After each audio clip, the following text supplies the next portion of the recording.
Comment définissez-vous le bonheur? Vous dites le bonheur est en nous. Le bonheur réside-t-il dans la satisfaction de nos Moi, je vies? vous apprends que le bonheur n'est pas inaccessible. C'est que le bonheur, il n'est pas à l'extérieur, il est à l'intérieur. Jamais on n'a autant parlé du bonheur qu'en ce moment. Bienvenue dans Amour, Gloire et Bonheur, le podcast qui t'invite à t'intéresser à toi-même, à t'écouter, à t'aimer et à te privilégier pour reprendre une place centrale dans ta vie et te réaliser pleinement. Je m'appelle Barbara Zaïs, je suis journaliste santé et bien-être et pour moi, le bonheur est avant tout un état d'être qui s'apprend et qui se cultive de l'intérieur.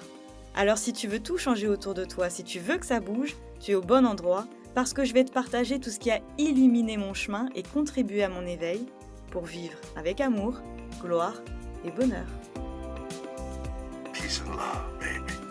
Peace and love. Comme promis, et pour faire suite au podcast numéro 1, Le bonheur est une question de perception, dans lequel j'explique pourquoi notre niveau de bonheur ne dépend pas tant des événements qui surviennent dans notre vie, mais plutôt de la perception que nous en avons, je vais te partager ici 4 méthodes très simples qui, je l'espère, t'aideront à porter un regard positif sur ce qui survient dans ta vie. Parce que ta perception du monde, ta façon de percevoir ce qui t'entoure, ce qui t'arrive, ce que tu es, impacte directement et immanquablement ton bien-être, ta santé physique et mentale, ton épanouissement personnel et professionnel, et plus largement, ta capacité à te sentir heureux dans ta vie. Donc, si tu n'as pas eu l'occasion d'écouter le premier épisode, je t'invite à y revenir pour mieux accueillir et comprendre ce que je vais te partager ici.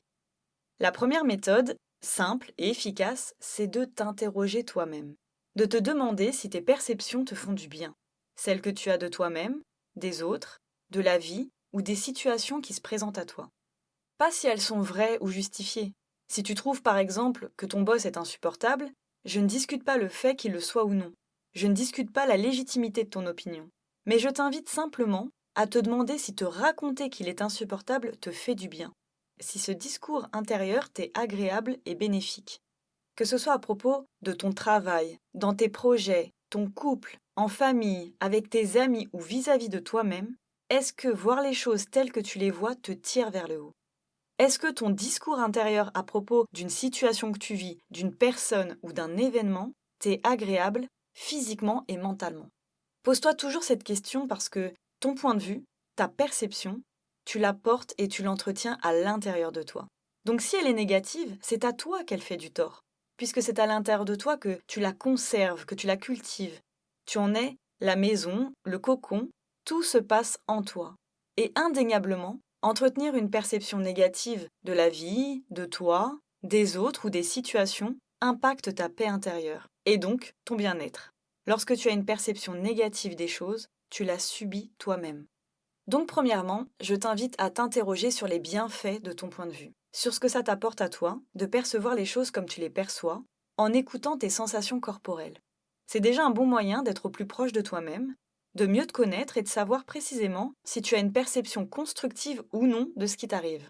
Donc si tu as par exemple la boule au ventre, des sueurs froides, de l'angoisse, du stress, des maux de tête ou autres par rapport à une situation ou un événement, c'est que visiblement tu en as une perception négative qui te fait du mal.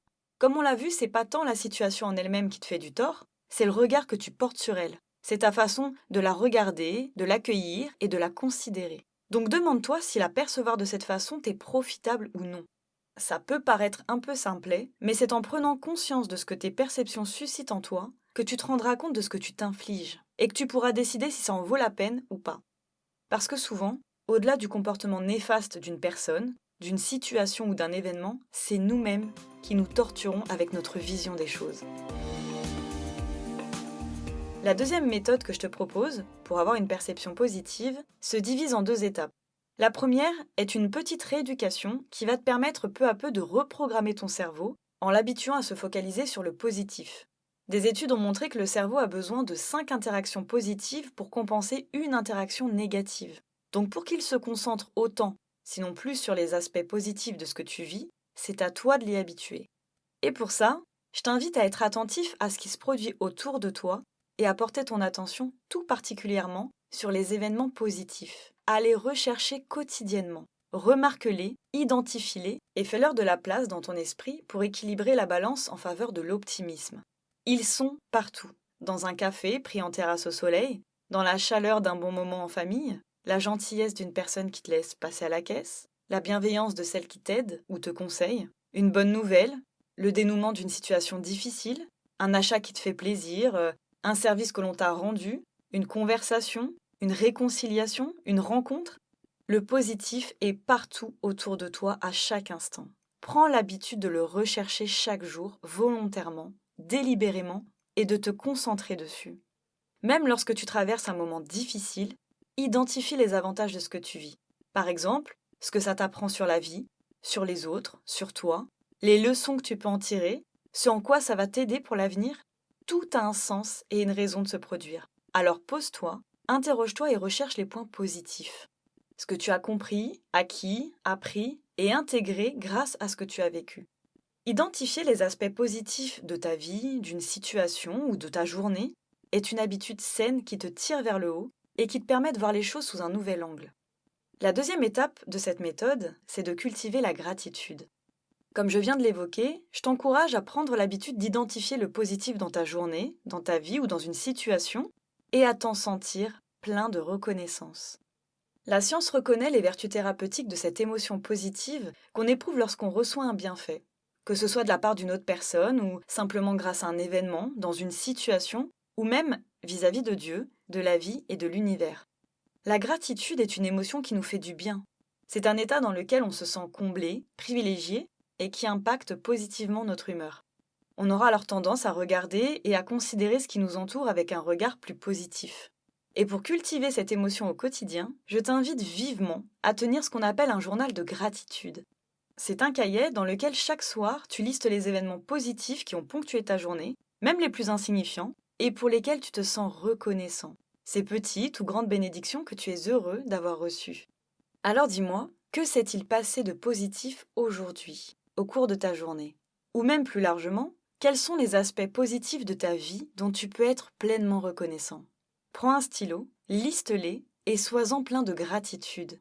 Ne considère pas ce dont tu bénéficies dans ta vie comme inintéressant parce que c'est déjà acquis, ou là depuis trop longtemps, ou trop peu à ton goût. Réjouis-toi de tout ce que tu reçois. Même lorsque tu passes ta journée chez toi à rien faire et à manger des chips, réjouis-toi d'avoir un chez toi, de t'y sentir en sécurité, d'être abrité et d'avoir le luxe de manger et même d'avoir du temps.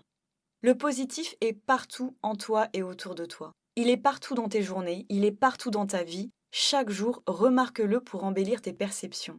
Concentre-toi dessus, liste-le dans un cahier et ressens-le. La troisième méthode clé que je te propose pour avoir une perception positive de ce qui t'arrive et pouvoir l'aborder plus sereinement, c'est de commencer à considérer toutes les difficultés que tu rencontres comme des opportunités de grandir. Parce que tu n'as aucun problème. Tu n'as que des opportunités de grandir. Tu n'as que des occasions d'évoluer et de progresser. Personnellement, tenir ce discours intérieur me rebooste. En me racontant ça, je ne me sens plus victime, démunie, enlisée, je me sens privilégiée, chanceuse d'avoir une opportunité d'évoluer et plus encline à aller de l'avant. Et comme tu le sais, dès lors que ton humeur se métamorphose, ta perception de la situation devient tout de suite plus claire, plus positive et constructive. Les mots ont un immense pouvoir. Ils véhiculent des idées, des concepts qui impactent notre cerveau et notre organisme en suscitant des émotions et des sentiments. Ils peuvent par exemple être encourageants et nous profiter, ou humiliants et nous desservir. Les mots peuvent influencer notre état d'esprit et notre perception des choses. Alors dès à présent, chasse le mot problème de ton esprit et remplace-le par une opportunité de grandir. Tu verras que ça va vibrer différemment en toi. J'ai découvert cette méthode dans une vidéo YouTube. Chaque fois que la patronne d'une grande entreprise, je ne sais plus laquelle, rencontrait une difficulté, même grave, elle réunissait son équipe, elle ouvrait une bouteille de champagne et elle leur annonçait qu'ils avaient une opportunité de grandir. En nommant cette situation différemment, en le qualifiant avec un autre terme linguistique, elle arrivait à modifier sa propre perception de la situation ainsi que celle de ses employés, ce qui les amenait tous à aborder la situation de façon positive. T'imagines ? En leur présentant la situation de cette façon, elle faisait d'un problème une opportunité. Et bien sûr, les salariés étaient plus motivés et plus productifs. Et c'est normal. Qui refuserait une opportunité ? Tu dirais non, toi, à une opportunité d'évoluer ? C'est ce qui se présente à toi dans ta vie chaque jour. Des opportunités d'évoluer, de t'élever, de progresser, de t'enrichir, de grandir. Alors oui, c'est dur, parfois c'est insoutenable. Moi, j'ai cru mourir en traversant certaines épreuves de ma vie. J'ai cru ne jamais pouvoir me relever. Mais quelle force intérieure, quel savoir, quelle humilité, quelle admiration pour moi-même et quelle estime de moi-même j'ai reçue en échange de ces épreuves. Parce que oui, j'ai compris après que c'était bel et bien des opportunités de grandir. Alors maintenant, dans ma vie, même quand c'est douloureux et que je suis traversée par tout un tas d'émotions désagréables, je sais que je n'ai aucun problème, que je n'ai que des opportunités de grandir et qu'en cet instant difficile, je suis en train de grandir. Je te l'ai dit, tout est une question de point de vue. Et enfin, la 4e méthode pour avoir une perception plus positive, même quand tu n'y vois plus clair, c'est la technique du « et si » de la psychothérapeute Carol Cook. Et si. D'habitude, on les utilise pour se lamenter, mais ces 2 petits mots nous servent ici à émettre des hypothèses pour identifier des éventualités positives de ce qui nous arrive. Écoute bien, tu vas comprendre. Quand tu te dis « mon patron n'acceptera jamais ma demande de congé » et que tu utilises la technique du « et si », ça devient « et si mon patron acceptait ma demande de congé ?» On ne s'entendra jamais devient « et si on parvenait enfin à s'entendre ?» Je ne gagne pas assez d'argent devient « et si je gagnais plus d'argent ?» Je me sens faible et fatiguée devient « et si j'étais en meilleure forme ?» Je n'y arriverai pas devient « et si j'y arrivais ?» Ou encore « je n'ai jamais une minute à moi » devient « et si j'avais plus de temps pour moi ?» Une fois que tu émets l'hypothèse dans ton esprit avec ce puissant « et si », tu peux ensuite t'interroger sur les solutions qui s'offrent à toi pour atteindre ton but. Et si mon patron acceptait ma demande de congé, t'amène à te poser les bonnes questions. Quel est le meilleur moment et la meilleure façon de faire ma demande de congé à mon patron? Quels arguments je peux avancer pour le convaincre? Et si on parvenait enfin à s'entendre, t'amène vers qu'est-ce qui nous aiderait, qu'est-ce qu'on peut mettre en place pour mieux s'entendre? Et si je gagnais plus d'argent, t'amène vers quelles possibilités s'offrent à moi pour augmenter mes revenus? Qu'est-ce que je peux mettre en place pour gagner plus ou comment je peux mieux gérer mes dépenses? Et si j'avais plus de temps pour moi, t'amène vers de combien de temps j'ai besoin pour moi et comment je peux m'organiser pour m'octroyer ce temps. Parce que quand on se pose des questions concrètes et efficaces, on accède plus facilement aux réponses plutôt que de ruminer et de s'enliser dans un brouhaha mental. Utiliser de façon intelligente, le « et si » nous permet de restructurer notre système de pensée, de simplifier nos raisonnements et de voir la situation sous un nouvel angle. Cette méthode t'ouvre une voie de réflexion positive et t'oriente vers un large panel de solutions. D'un coup, ton champ des possibles s'étend parce que tu t'autorises à voir plus large, à percevoir le positif, à te concentrer dessus directement. Comme je te l'ai dit dans le podcast numéro 1, personne d'autre que toi ne peut modifier la perception que tu as de toi-même, du monde, des gens, des situations que tu vis et des événements que tu rencontres. Tu es la seule et unique personne à avoir ce pouvoir, la seule capable de te faire autant de bien. Alors ne t'en prive pas. Ne te prive jamais de te sentir bien, de te sentir mieux. Si ce podcast t'a plu, je t'invite à le partager et à t'abonner pour être averti de la sortie des prochains épisodes. Tu peux aussi t'abonner à Amour, Gloire et Bonheur sur Instagram et Facebook.